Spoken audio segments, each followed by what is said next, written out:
Hey guys, welcome back to our YouTube channel.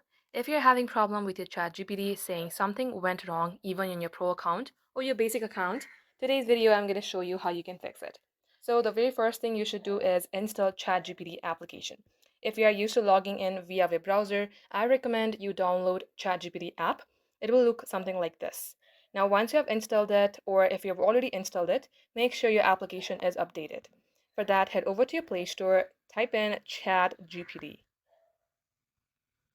Once it is so, if you see update here like mine, tap on update and update your app. Now once it is so, launch your ChatGPT, get logged into your account, and then you have to clear the cache or the data from here.